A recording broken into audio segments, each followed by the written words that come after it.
Right, one up the back here on the left-hand side. Just wondering, just to clarify, when we wholesale a vehicle that is under a future recall, are we then supplying a letter to the person we're wholesaling it to so that they then are aware of that situation? That's correct. And there's guidance on our website as to how to, what information needs to be passed on and in what form. We had another one in the same row, I think.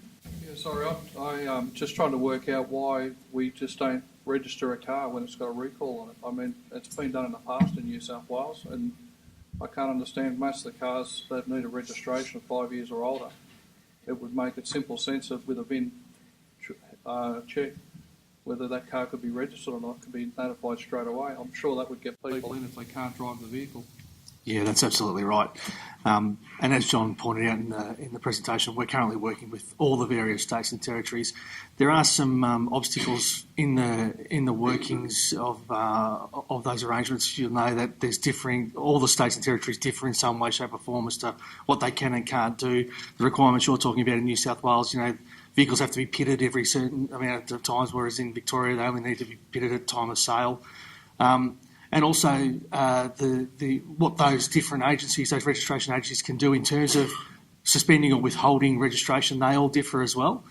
So what we're exploring is, with all of them collectively, the potential to restrict in some way, shape or form registration whereby it can be demonstrated that they have received the notifications and have chosen not to act. But it's a very political thing not to register someone's car, and there's a number of considerations that we need to go through. But I can assure you we're actively working with the states and territories on doing exactly what you've proposed. Okay, thank you. And just one more, sorry, just the car sales. Again, I'm just trying to work out why it's legal to advertise a car that's got a recall on it. I mean, shouldn't that be part of the advertising standards? Yeah, that's another good point. There's technicalities and problems with regard to the online sales arena in that car sales themselves are not actually carrying on a business. So in some regards, the ACL doesn't apply to them. However, having said that, we don't need to go down that path of making them do certain things because they and other online platforms have actively come to us and engaged with us in how that they can assist in getting the message across. So we've got them on board already, and we're working with the various online platforms to deliver the message to the private customer and the private-to-private sale that their airbags are affected and what they should do in terms of how to get it replaced and activate their recall. Just an important service on that too. If you know of any online, because there are millions of them, if you know of any online areas where you think they need to be brought to the attention of the ACCC, I don't think it goes without saying, Glenn, you'd like to hear about those sites. Absolutely. Sorry, another one just in the front. Yeah, just following on to what the gentleman behind us said.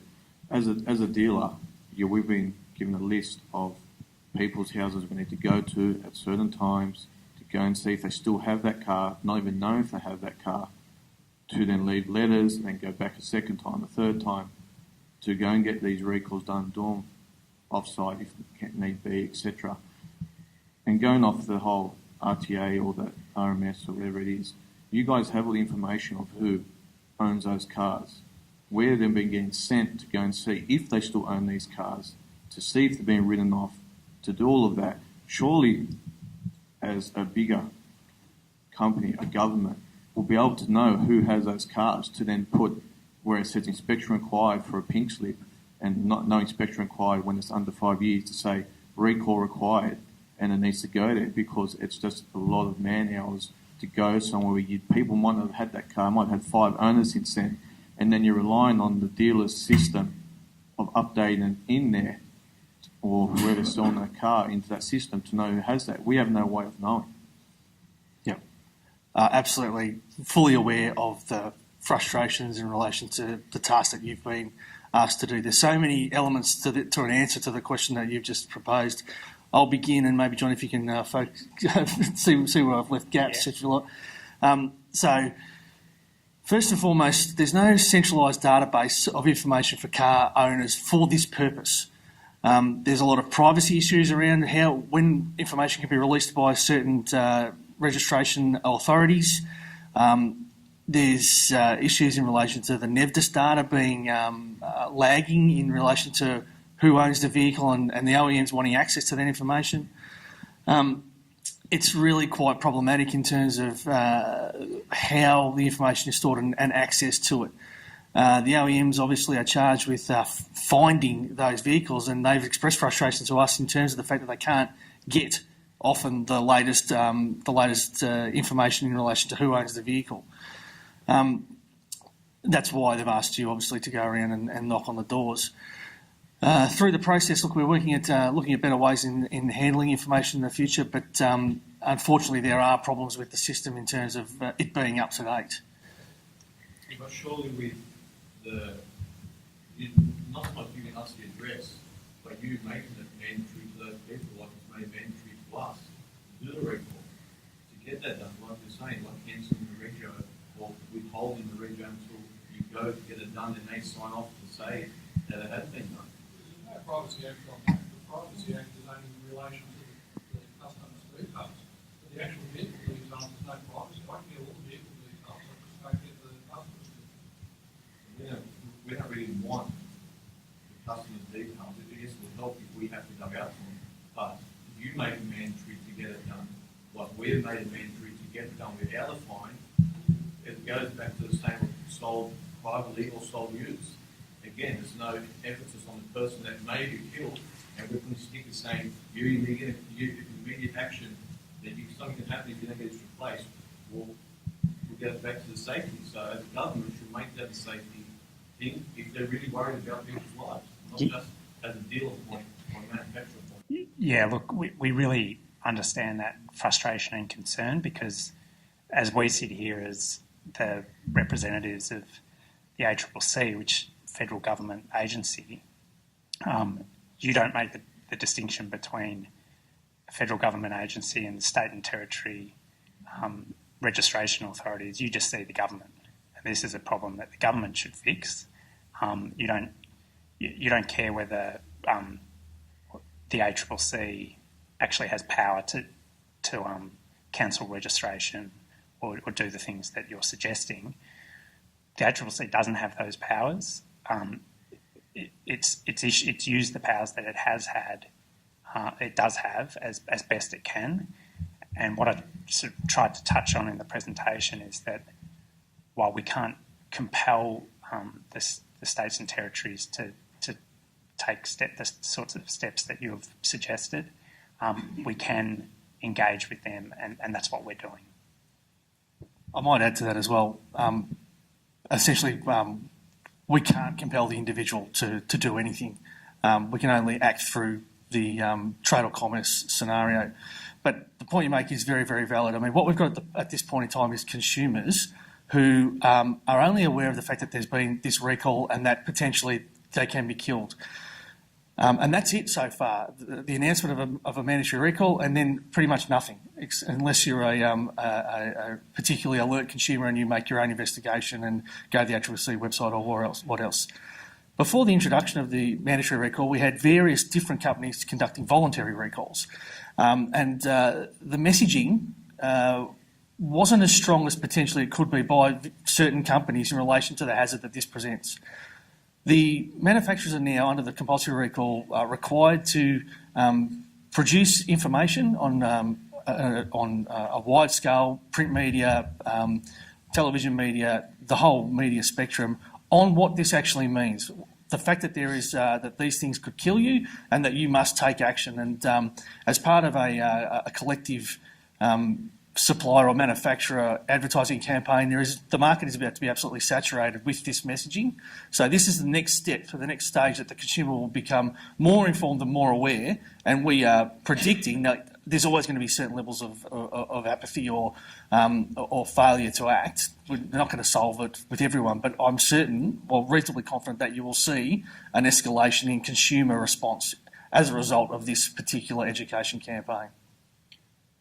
Glenn, one of the issues that we've got nationwide too, and this is without notice, sorry, so apologies for that, but the gentleman just sparked a similar issue that's just been brought to our attention right around the country, and that is, it appears that the recall notice is silent on compensation to dealers and etc. if they are going to the extent, and I know you can't comment on the second-hand plans and the engagement plans yet, but hypothetically, if part of those plans includes a large proportion of that being a dealer's accountability on their behalf to track down the house, look for the vehicle, etc., is it reasonable for the dealer to expect to have those efforts compensated? Well, that's a dealer OEM contractual arrangement. Is really all I can comment on, other than to say the notice puts the requirement on the OEM to get the information and do certain things. I'll be more succinct. I suppose the concern that's being expressed is that there will be a transference of that accountability, even though it sits with them, onto the dealership network. And so the actual face-to-face with the consumer and that will become the dealer's accountability, even though it's the OEMs, if that makes sense. And that could, as you say, involve travelling around to people's houses, having people on the ground. We're also aware that some have even had to have put people on specifically in large operations to try and track down VIN numbers and all that sort of Sure. Look, I'd like to think about this question a little bit more, because the only answer I can give at this point in time is that the notice doesn't cover it. It doesn't address that issue. So there might be secondary considerations, other ACL type responses, but I think I'll just keep the responses today to the recall notice. No, it was only that one that sort of prompted the question. Thanks. Other questions? You've answered quite a few of my questions already, but the one thing I haven't understood is why couldn't you've got a perfect tool to upload all the VIN numbers that are affected onto the PPSR, which could notify people in turn with that. We've already removed the PPSR from notifying us from insurance claims against them. Why can't we now upload to recall claims on them? Okay, another good question. I'll talk specifically in terms of the Takata recall, not recalls generally, because you make a very good point. And PPSR have extended to us and offered the service, and that's something that we're talking to them about in the coming weeks. So it's certainly on our radar and something that we intend to pursue, if it is possible. This has nothing to do with the ACCC or government per se, but one of the gripes of MTAA and its members, including New South Wales, is the fact that, wouldn't it be wonderful if we actually had some communication between NEVDIS, PPSO, etc. This compulsory recall has actually sort of given us some strength in terms of talking to the various agencies that control those systems, because it's now speaking volumes about what we might be able to do if we were able to get those discrete databases more together. And we are pursuing that. Sorry, Stavros? The dealers are the affected ones in today. Yes, we know it's a very serious issue, but it's very costly. And the manufacturers are not compensating the dealers for the level of work they're actually conducting on it. And in some cases, the gentleman up there, I'm not sure which one, actually said they have to travel and go and knock on the doors and leave that home. Knock on the doors, travel, they go there 10 times, they come back, and in the regional areas we're getting a lot of calls coming into us and expressing their concerns and saying we've left stickers on the windows and there's no reaction from the consumer or the customer. And we're talking instances where we're talking about the alpha airbag, which is an issue. And I think if the ACCC can implement the recall and fine the manufacturers, why can't the ACCC get in bed with the RMS and for the Takata airbag regarding the alpha, say anyone who's reading the registration, I think that's what the gentleman was going to say, block them, because this is an explosion that can be gone off at any second. We understand the others that can over a period of time, but I think we have a number of vehicles, and Rod Sim's been bombarding this on radio everywhere, as you know very well, about at any given time that the alpha airbag can explode. And I think the government's got to do more. And that's working with Vic Roads and working with the RMS. RMS have those chassis numbers. They know who the owners are. And it's probably about 25 change of hands over this period of time. And maybe it's even in a different state today. Even could be recycled. The vehicle could be recycled. So I think we've got to grab the bull by the horn on certain issues and work with the government bodies and commissioners to try to roll out something.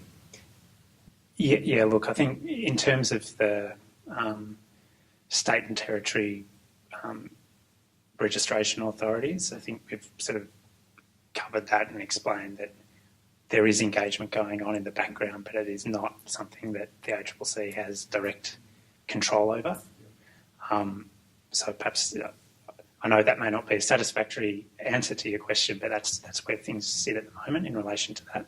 In terms of the I think the first part of your question about compensation, that while the notice doesn't directly say you must pay the dealer X amount for these services or whatever, you need to really keep in mind the way that the notice is structured to require the manufacturer to meet targets over the course of the recall.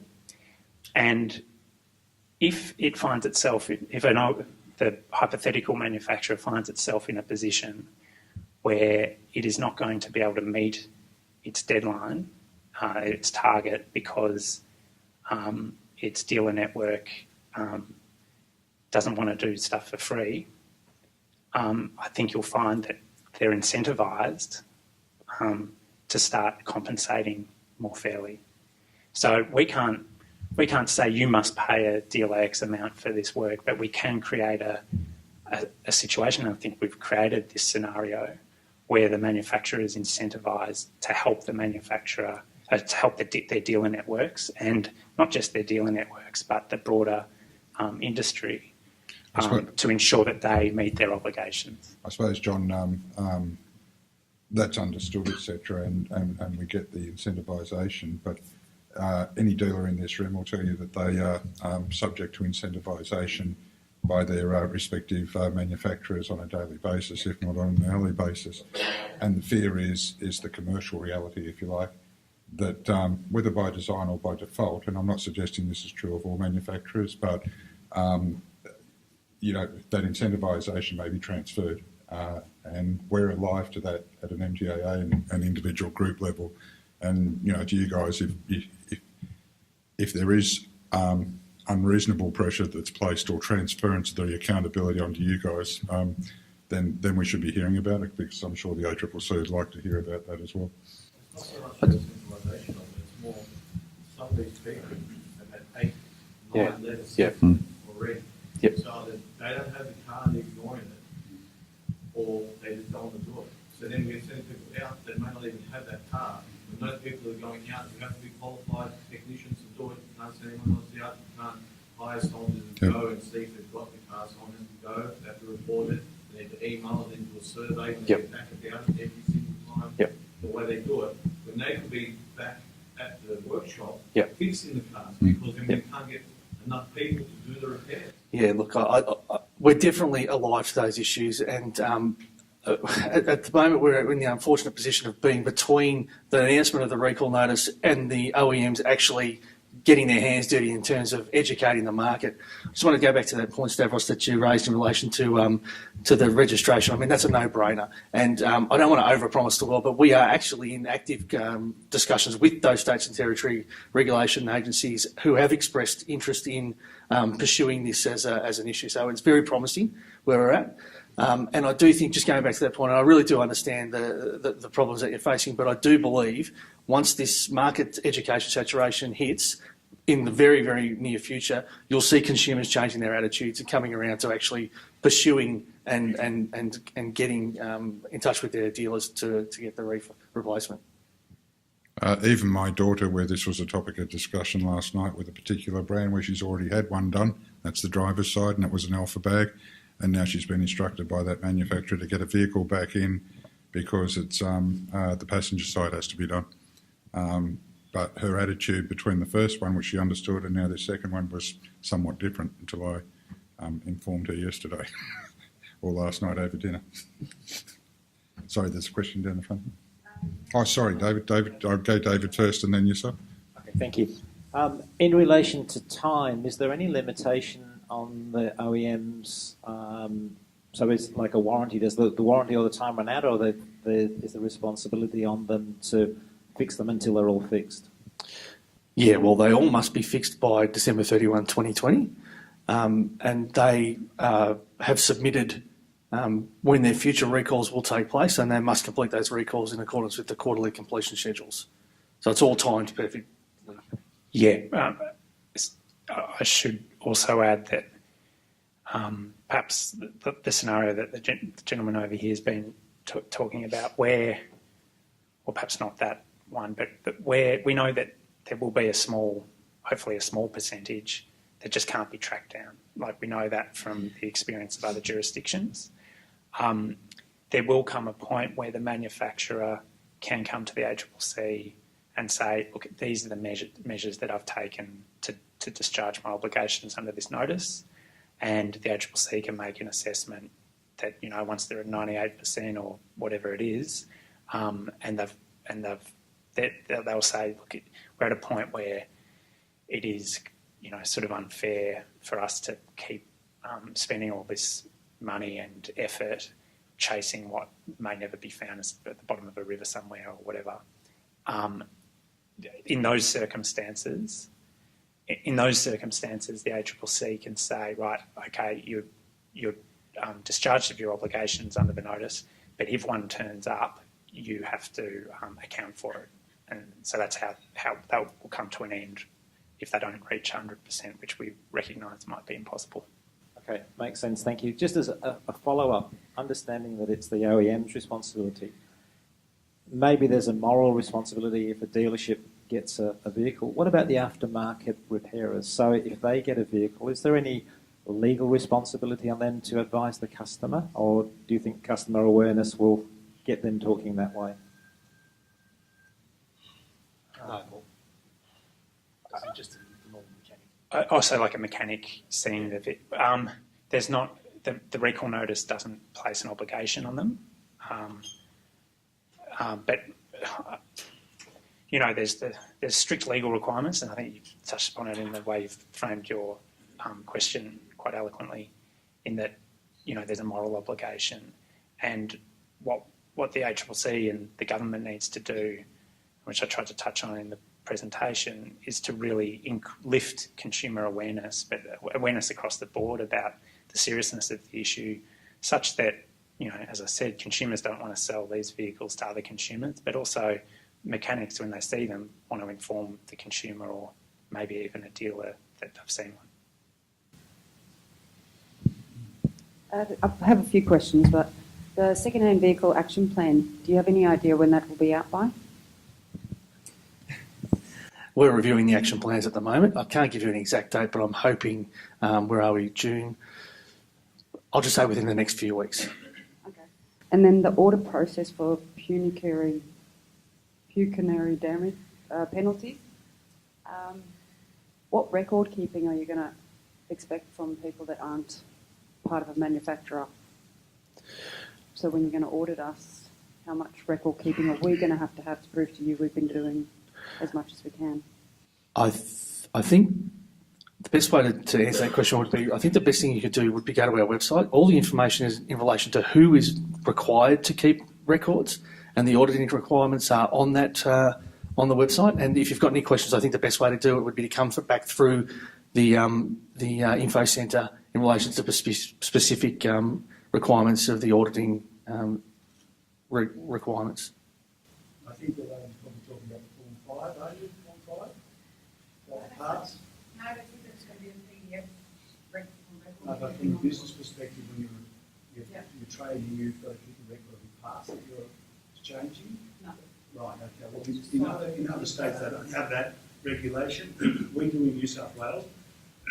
As we do have an annual inspection for the registration to go through for any vehicle over 5 years, where in Victoria, as you mentioned before, Glenn, they do it when they do a transfer of property. That's another source that we can actually work with the RMS and trigger, because any vehicle that's over 5 years has got to get checked. And today, the government's actually doing a trial on mobile.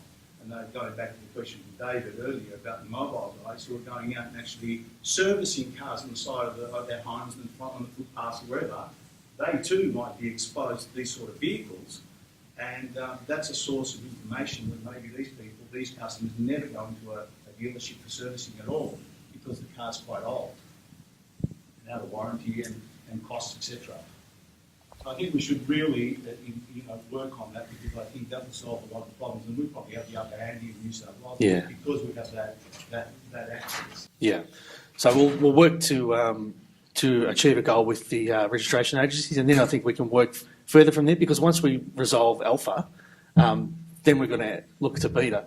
And I don't think that if we do introduce something with the states and territories, whatever that may be, I don't think we'll just be able to drop it off after alpha. We'd need to continue it on, but we have to get there first. Question down here, sir. Early handling. Look, most probably covered to a fair extent the reasons. It would be very easy, in a way, it would be very easy, and I hope you're working on this. If all the state resolve this, obviously that's what you want to get from mine. When we do a certificate of registration, which is any car on the price of it could be very easy for them to just put one more item there. We have to, where it says under which condition it is, under extreme action, this and that. It should be on there, under registration, renewal, and then as we do an inspection on the car, we then act towards that, and either take it or not. Yep, I completely agree. And I think this would solve a lot of problems there. Very different aspects of the trade. There are different rules. Yep. This would be an easier rule to actually observe, and actually, it would be an easier rule to, Yep, I completely agree. And as I think John and I both alluded to or spoke about in the presentation, this is the biggest recall of its kind in history, unprecedented numbers, and I don't think systems, state or territory, Commonwealth, were prepared for such a safety hazard to eventuate. And I think there's obviously lessons to be learnt. And I'd look at your association to speak with the registration authorities to potentially have a recall area on the ticket, because we've dealt with recalls daily. I mean, motor vehicle recalls come out daily, but nothing to this extent, which requires such specific action. And that's what substantiated that we are actually inspecting a car for safety. Yeah, that's right. It is no longer safe. We do have a meeting with So, them it should actually be- in mid of July, so we will be, one of the agenda items is actually taking this process to see how they react. One of the issues we're pursuing at MTAA, and with recognition of both Glenn and John's predicament, and yes, I'm from Canberra and I'm here to help you as well.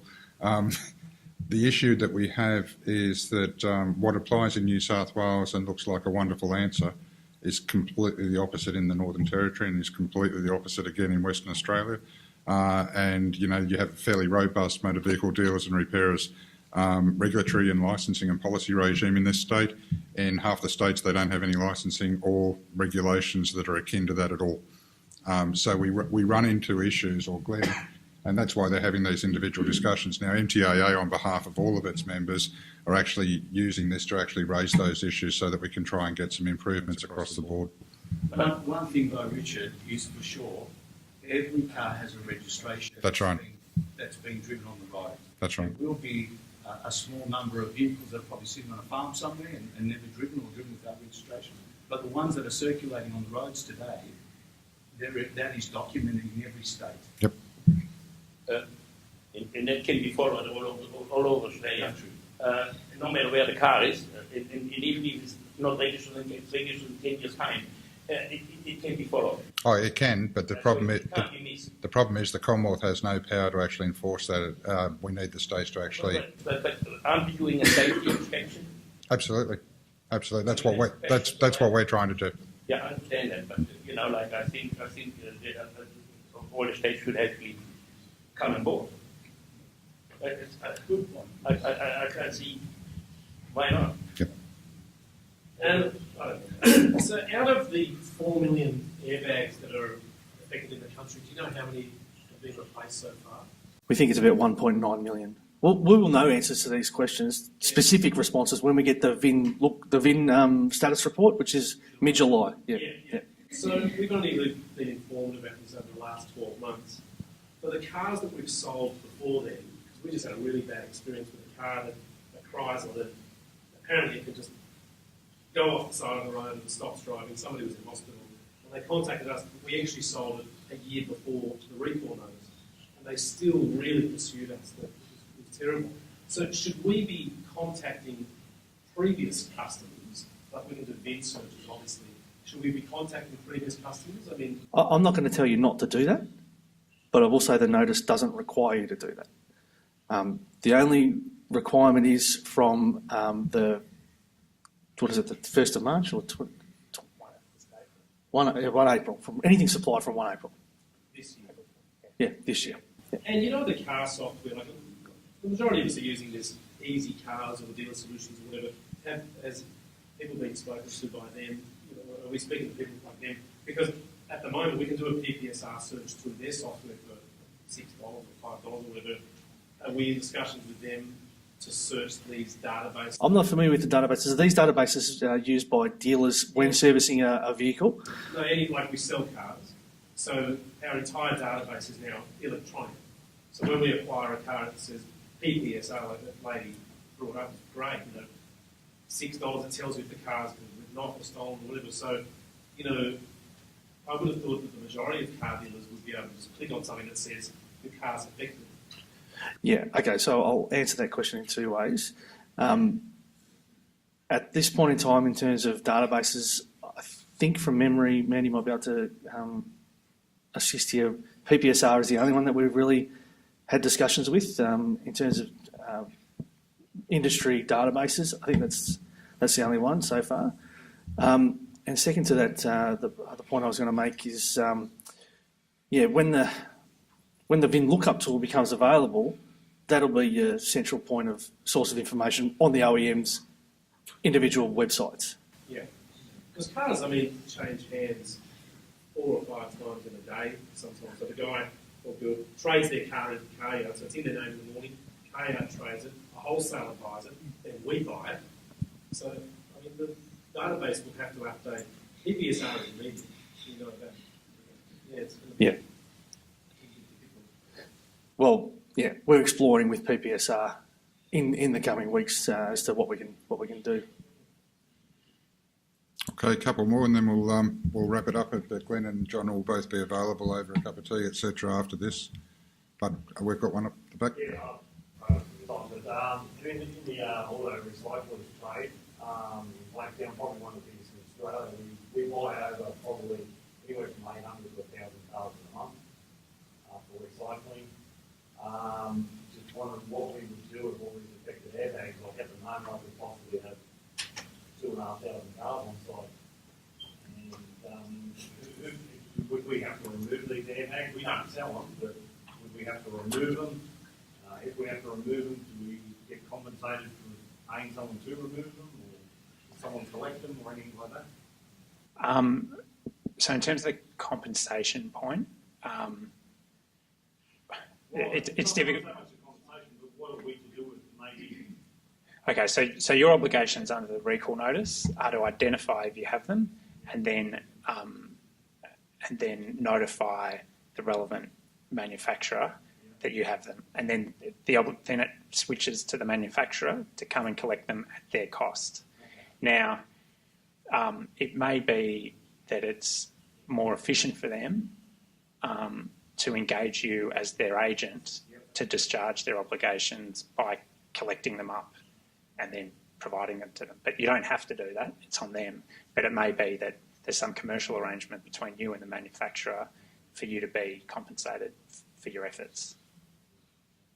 I should say, though, that you can't sell them. No. That's very clear. Okay. Just in relation to the previous question that was asked around VIN listings, you talked about consumers being able to go onto a VIN list, VIN lookup, whatever the OEM is. As a dealer who has multiple manufacturers, we we absolutely want to be on the front foot with this, and we want to be able to find out those customers. You know, after wave one's gone, and we've still got those outstanding customers, but I don't have people to sit there and punch in all these VIN numbers. So, is there going to be an opportunity to have something for the something for the dealers who have multiple brands that we can throw our database into and go, right, these are all of my Honda, as an example, these are all of my Honda customers. I still have 50 outstanding. These are my customers. I've got all of their contact information. I'll try and contact them directly.